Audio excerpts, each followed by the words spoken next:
Todos nós brasileiros devemos nos preparar para encarar o futuro. A economia não depende só de um setor, não depende só do empresário, só do trabalhador ou só da classe política. Todos nós devemos ter o mesmo objetivo. Esse tema será abordado agora no Ponto de Equilíbrio.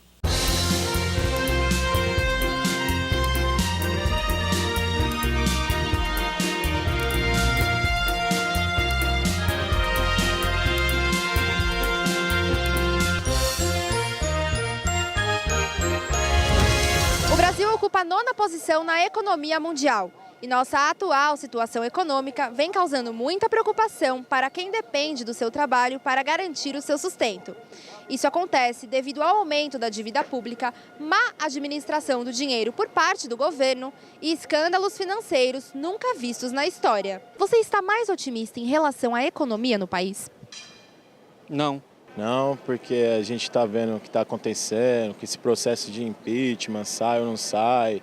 E a gente vê que os outros países não querem investir muito no Brasil, então a gente não fica muito otimista, não. Não muito satisfeito porque tem muita burocracia que ainda temos que aprender muita coisa ainda, que eles não explicam detalhadamente as coisas, né? Olha, eu acho que sim, realmente acredito que a gente tenha passado por um momento muito difícil, o momento ainda é difícil, mas a gente tem que acreditar, eu acredito aí que com o impeachment a gente deve ter uma melhora na situação. Não, nada otimista. Sim, sou mais economista com o novo governo, né, que deve assumir agora. E a legislação trabalhista ajuda ou prejudica a economia do país?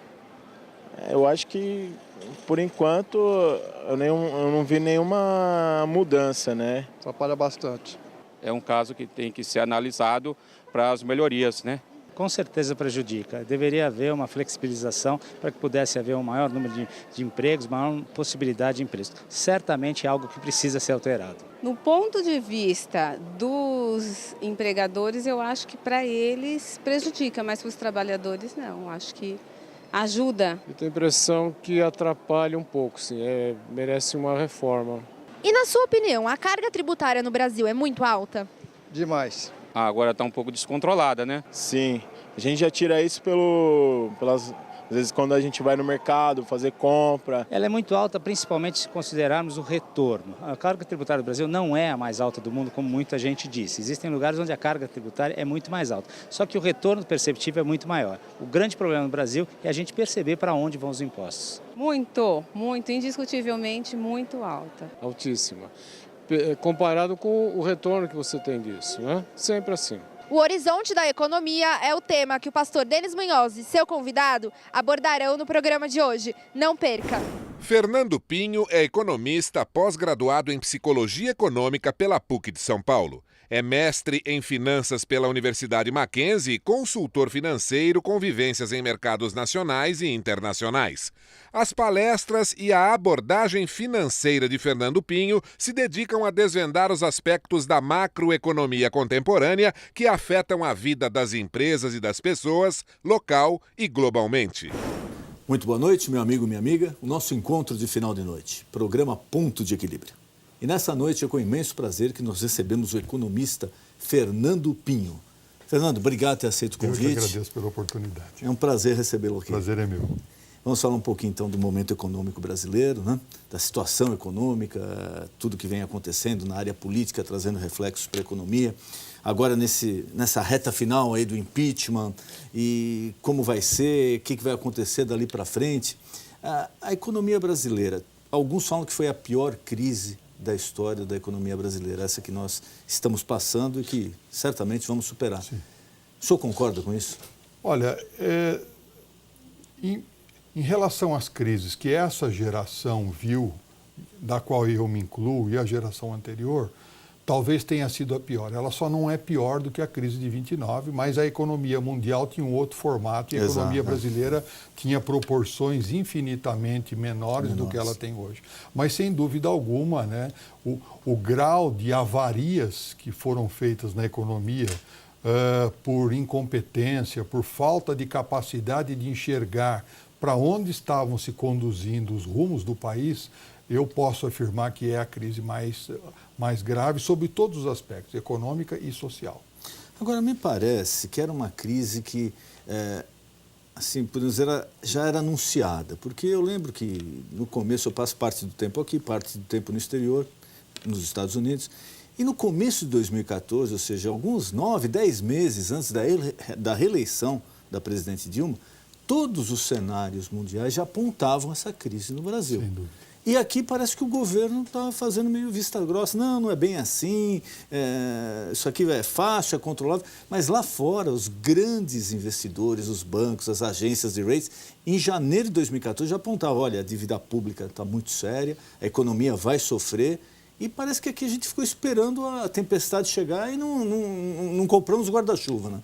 Sem dúvida alguma. Houve depois, principalmente até o primeiro mandato de Lula, as coisas estavam razoavelmente bem estruturadas no sentido de se preservar as finanças públicas. Mas depois, no início do segundo mandato, já com o objetivo de se eleger um candidato petista lá na frente, se começou a atropelar os fundamentos da economia, né? O país começou a se endividar tremendamente, internamente, e se começou a dar reajustes salariais acima da produtividade, que nós sabemos que é baixíssima no Brasil. Começou a haver o capitalismo de compadrio, que é justamente grandes empresários tirando dinheiro a custos baixíssimos do BNDES, né? E crédito à vontade para pessoas com nível de cultura baixo. Tudo isso formou um caldo cultural perigoso, porque, na verdade, o objetivo não era desenvolver o país, o objetivo era consolidar um projeto de poder permanente. Aquela dúvida que muitos analistas falam, o Brasil, ele não, o crescimento não se deu através da produção, sim através do crédito. Se ofereceu mais e mais crédito às pessoas. Isso daí é perigoso, numa economia fragilizada. Sim, nós não podemos esquecer o seguinte, em outros países, aconteceu isso nos Estados Unidos, aí, na época o subprime, 2008 Exato. E 2009, mas a economia americana suportou, óbvio, com sérios problemas, suportou esses deslizes dos consumidores e as coisas depois começaram a tomar um rumo no sentido de se diminuir esse endividamento. Só que o que acontece? Nós não podemos comparar um país desenvolvido, né, o padrão de vida, com o padrão de vida de países subdesenvolvidos, onde falta tudo. O básico, inclusive. As pessoas não têm saneamento, elas não têm o que comer, elas não têm um calçado decente, elas não têm uma roupa decente, muitos nunca tiveram um automóvel. Então, o que aconteceu? Foi como se fizesse um processo de se induzir as pessoas ao desastre econômico, dando aquela sensação de riqueza, de que os salários iriam subir permanentemente, independentemente da produtividade, e dessa forma as pessoas iriam poder se endividar infinitamente e iriam ter renda para pagar esse endividamento. Então, o que aconteceu? Já de uns 10 ou 15 anos para cá, grandes executivos, grandes economistas, grandes pesquisadores já alertavam para o desastre que se anunciava e que não era muito difícil perceber. Um dos vilões que se aponta a tudo isso daí foi que a dívida interna brasileira ela é inadministrável. Sim. Ela é muito grande, a taxa de juros que é paga aqui é um absurdo, realmente né? Sim. Comparar ao resto do mundo, sem dúvida. É muito grande. Então, alguns economistas e alguns políticos falam, olha, não adianta você cortar a Bolsa Família, você segurar dinheiro na educação, na saúde, enquanto o país pagar essa taxa de juros, inclusive com valores aí, se eu não me engano, de 12 bilhões ao ano, é uma coisa assim que se paga. O senhor concorda com essa teoria? O problema é o seguinte, eu concordo que há necessidade de se investir em educação, em saneamento básico, enfim, dar comida para as pessoas de baixa renda, só que o problema não são os programas sociais, o problema é o custo da máquina pública inchada. Nós somos um país que tem, talvez, um número de funcionários públicos, eu não digo que seja o maior, mas próximos do limite. Sem dúvida. E nós não temos produtividade e trabalho para tanta gente, porque trabalhar para o Estado se tornou o desejo, o objeto de desejo de grande parte das populações. Por quê? Porque trabalhar para o Estado se tem uma série de garantias que não se tem na iniciativa privada. Exato. Então, o que nós precisamos não é cortar saúde, educação, porque isso é básico, mas o que nós precisamos cortar é justamente o custo de manter essa máquina pública, quer dizer, funcionários em quantidades absurdas que não estão produzindo o que precisavam produzir para fazer com que a economia se desenvolva. Né? E agora, desculpe, mas recentemente o PT, isso já vem, não é uma exclusividade do PT, não, da máquina estar inchada. Sim. Todos os governos que passaram por lá incharam a máquina, mas o PT me parece que criou 19 mil cargos de confiança do governo Lula até agora. Sim. Quer dizer, hoje, raramente uma grande multinacional, não vou nem falar de empresas nacionais, tem 19 mil funcionários. E também uma outra coisa também que se coloca é o aspecto dos concursos públicos. Há uma massa gigantesca de funcionários que se aposenta todos os anos no âmbito municipal, estadual e federal, e abre-se novos concursos sem se fazer uma análise se realmente não chegou o momento de se fazer uma racionalização desses funcionários. Quer dizer, não é porque o funcionário vai se aposentar que eu preciso imediatamente colocar outro, porque há muitas funções que são funções absolutamente inócuas. Quer dizer, o número de funcionários crescente não melhora em nada a qualidade do serviço. Tecnologia. Exatamente. Né? E aí força o quê? O país precisa cada vez mais arrecadar, se sobe impostos e aquilo que não se consegue arrecadar, nós temos que fazer o quê? Vender títulos públicos e financiar essa dívida pública a uma taxa de juros gigantesca de 14,25 ao ano. Então, há muitas atividades do Estado que precisam ser fortemente racionalizadas porque elas não se justificam até pela qualidade ruim do serviço público brasileiro. Exato. Parece que nós temos uma doutrina, não sei se isso já vem lá de Portugal, né, do Estado cartorário. Sim. Parece que tudo no Brasil tem que ter um aval do Estado, Sim. Tem que ser um Estado grande. Sim. E nós notamos que na economia mundial é exatamente o contrário. A economia é grande e o Estado é pequeno, a intervenção do Estado é pequena. Sim. Aqui a gente não está na contramão da história? Sem dúvida alguma, é uma tradição ibérica, não é só Portugal, Espanha tem essa mesma sistemática, a Itália, só que nós estamos há séculos. A nossa independência aconteceu há muito tempo, nós não podemos estar culpando os colonizadores, que óbvio que isso precisava ter sido mudado.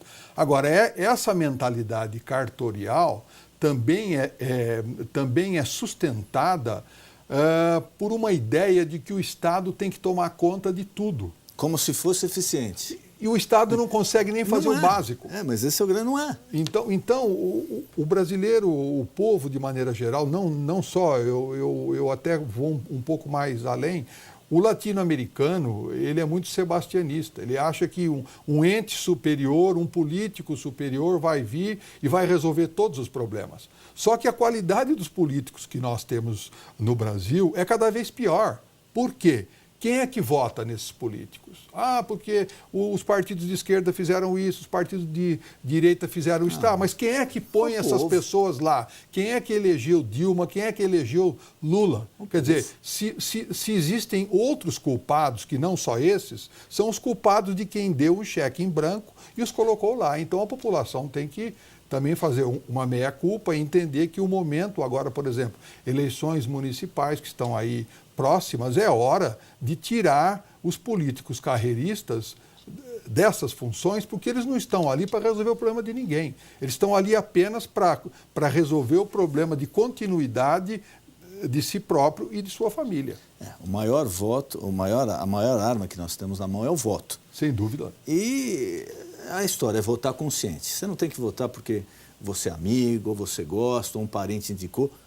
Acho que é analisar, né? Veja o que o candidato tem a oferecer a você. Qual é a plataforma dele, qual o currículo dele, né? Porque senão você vai simplesmente exercer a maior força que você tem ao voto, você vai entregar de qualquer forma, aí você vai passar 4 anos reclamando. Exatamente.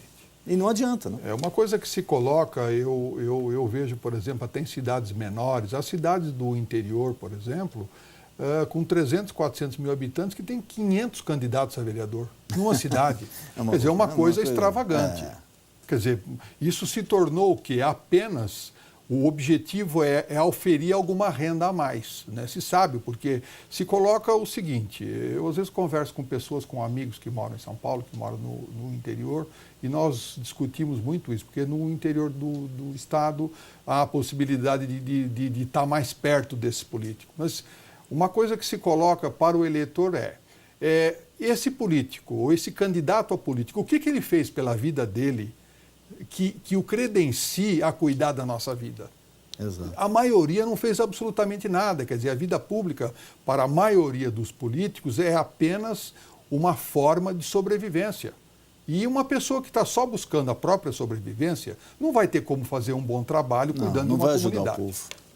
Não tem como. Não tem competência até para isso. Não tem competência, porque ele não conseguiu nem gerir a vida dele. Então, o que se coloca é o seguinte, como é que eu posso eleger uma pessoa para ser governadora ou para ser presidente da República ou para ser prefeita, se ela não conseguiu nem gerenciar a própria vida e está buscando na política uma maneira apenas de sobreviver. Quer dizer, ela não tem a mínima vontade, a mínima vocação, não tem a mínima condição de cuidar de nada além da própria vida, né? Que muitas vezes cuida mal. Cuida mal, exato.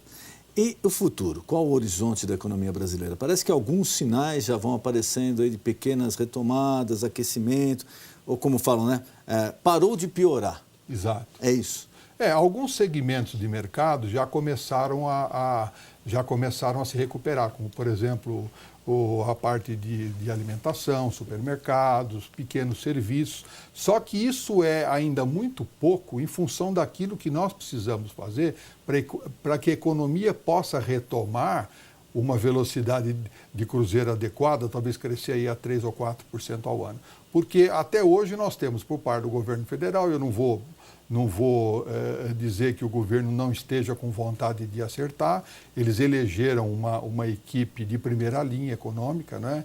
Só que nós só temos uma carta de intenções na mesa, e nós ainda não temos fatos concretos que façam com que o empresariado, o grande empresário ou o pequeno e médio empresário, possam pensar em começar a tirar o dinheiro do banco para colocar aí numa atividade produtiva. Agora, com essa situação pelo que parece, vai se resolver o impeachment, eu acredito que isso possa ser um estímulo para que as pessoas possam começar a repensar em investir no próprio negócio, começar a contratar gente. Mas não é algo que vai acontecer da noite para o dia. A retomada não é rápido, né? Não é uma coisa automática.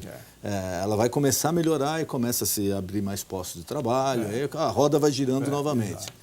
Mas a estrutura da economia brasileira, o senhor acha que ela está preparada para enfrentar os desafios que tem da economia mundial, a competitividade? Por exemplo, uma coisa que falam muito, a carga tributária no Brasil e a legislação trabalhista trava o crescimento da economia, principalmente quando se trata de exportação. Sem dúvida alguma. A carga tributária ela é diretamente proporcional à necessidade de caixa que o país tem para manter essa estrutura ineficientemente mastodôntica, né?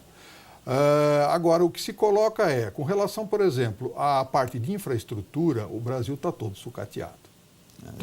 Ferrovias, dispensa comentários. Aeroportos estão numa situação um pouco melhor.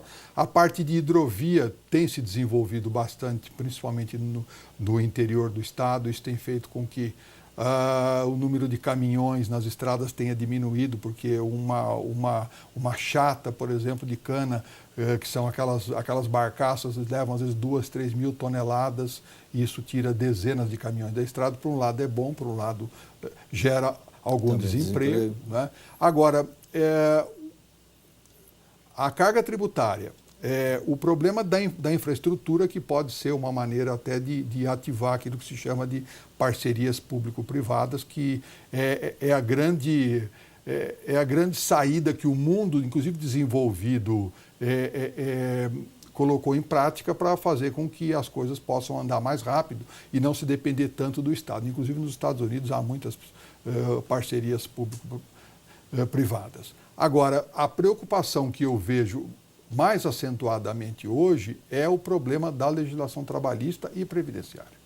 Isso é um problema muito sério. Porque a Previdência, muitos estão dizendo que não é nada disso, que a Previdência é autossustentável, ela não é. Por não é. Uma razão muito simples. O Brasil está migrando para um padrão demográfico como é na Europa. Hoje, por exemplo, se vai à Europa, não se vê crianças na Europa. O Brasil daqui a 20 anos vai estar assim. Quer dizer, quem vai financiar essa Previdência se nós temos cada vez menos pessoas entrando no mercado de trabalho e daqui a 20 anos nós vamos ser um país de pessoas velhas, quase que a maioria com 60 anos de idade. Quer dizer, o sistema tem que ser mudado de qualquer maneira, porque senão corremos o risco de pensar, bom, uma grande parte da população tem direitos adquiridos, como se diz, tá.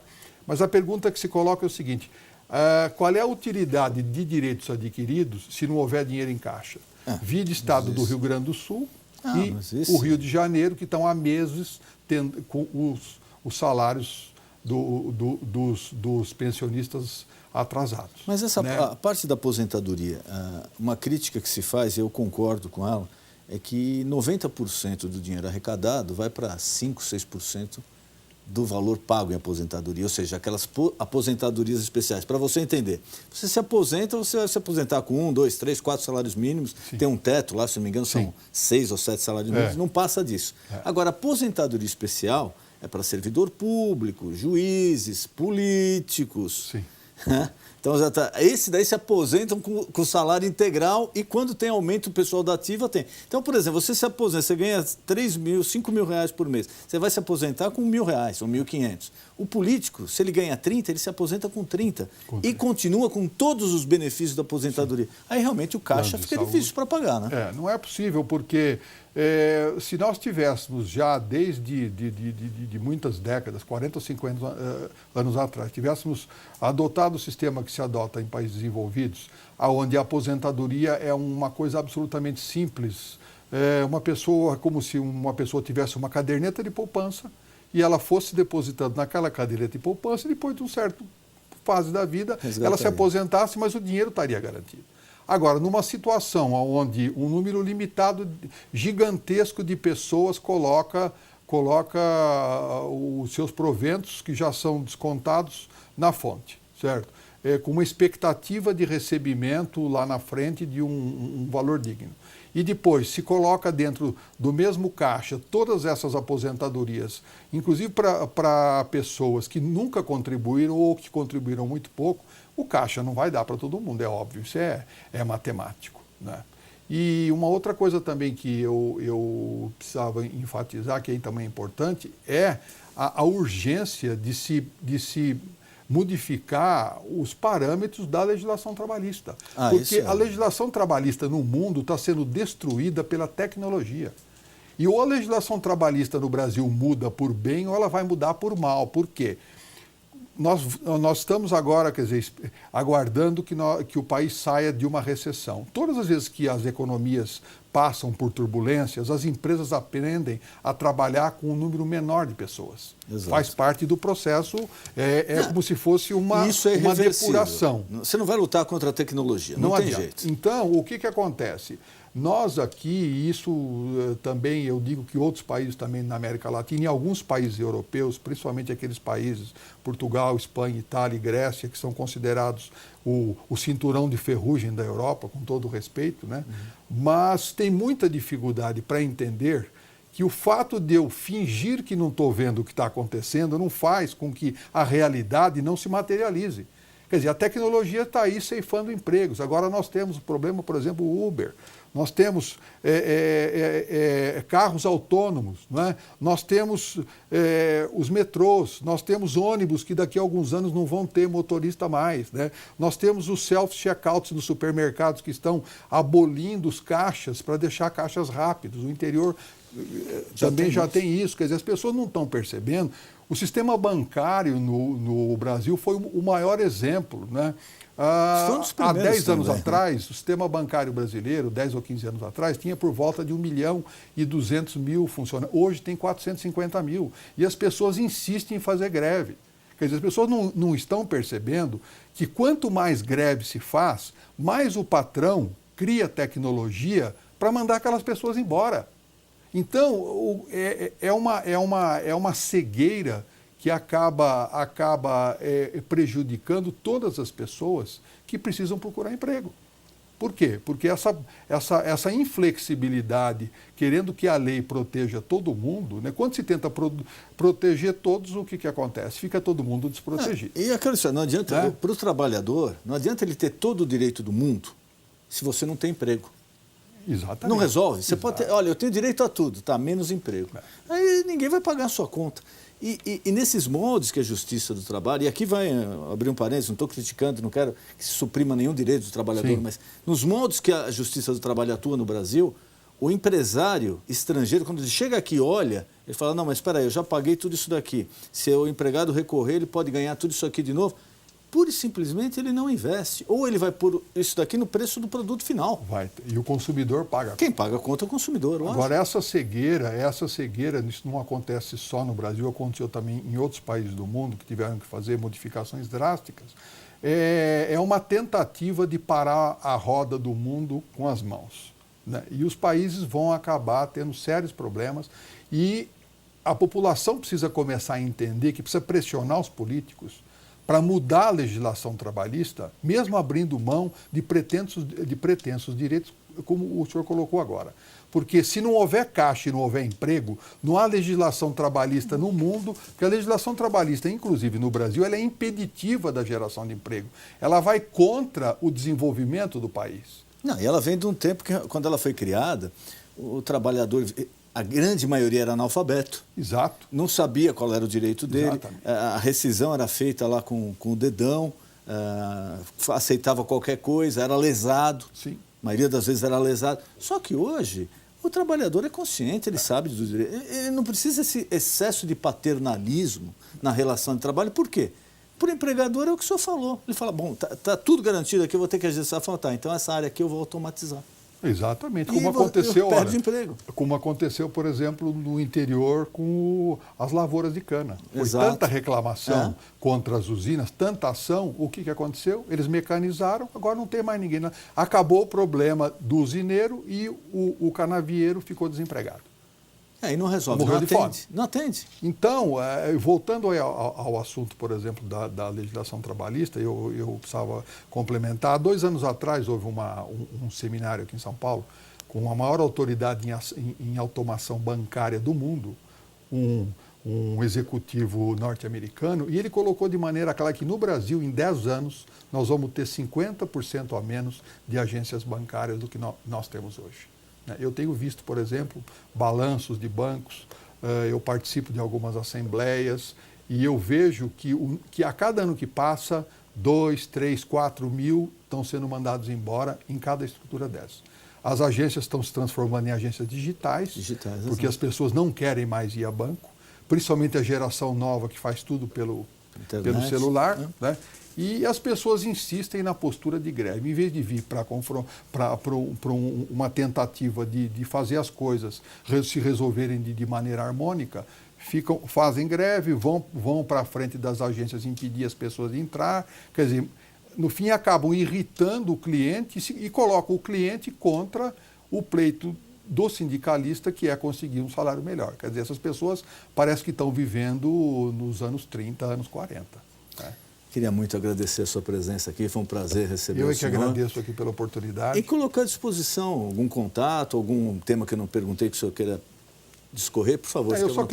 Eu só queria colocar que as pessoas não se deixem desanimar por tudo isso que o Brasil está passando, as famílias estão desempregadas, estão endividadas, mas continuem acreditando no Brasil e votem nas pessoas com consciência e não com interesses próprios. Isso é muito importante. Né? Muito obrigado. Foi um prazer receber. Eu que agradeço. O nosso encontro de final de noite, programa Ponto de Equilíbrio. Boa noite.